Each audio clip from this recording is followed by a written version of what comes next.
according to the Bible. And any pro life advocate who points to scripture to try and justify why they are trying to restrict women's health care and reproductive rights needs to do a better job of actually looking at the scripture that they're trying to cite. To be clear, the entry on abortion in the Oxford Companion to the Bible begins with the statement, "Abortion as such is not discussed in the Bible."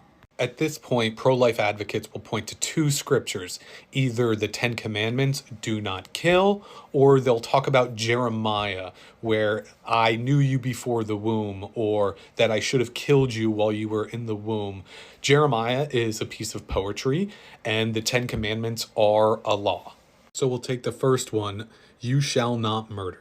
You can see here the Hebrew word for murder that is used in thou shalt not commit murder is different than the word that is used for abortion in Jeremiah.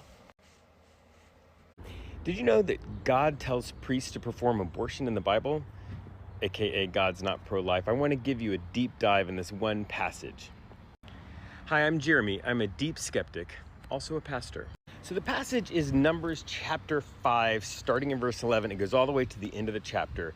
I'm going to post screenshots. You can pause and read it yourself right here in the New Revised Standard Version.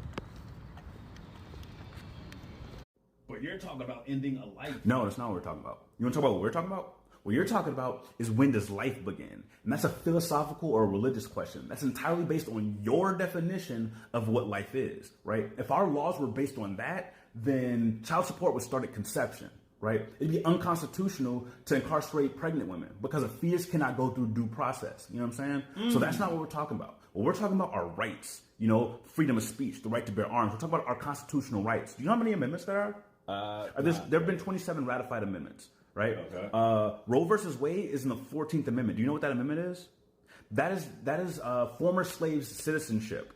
Right? That's our citizenship. That's our due process. That's our equality clauses. And what we're talking about are women's rights to their own bodies. And so if we're cool with taking that away, the question becomes, are we cool with taking away rights now? Are we cool with infringing on rights all of a sudden?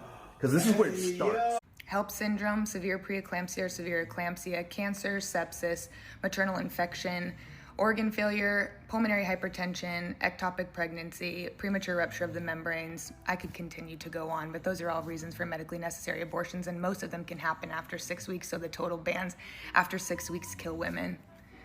They kill women, and those are all reasons why someone might need a medically necessary abortion. Not that it's any of your business or any of my business, but it definitely is a thing that occurs, and this type of rhetoric is extremely dangerous. So I hope that helped you out.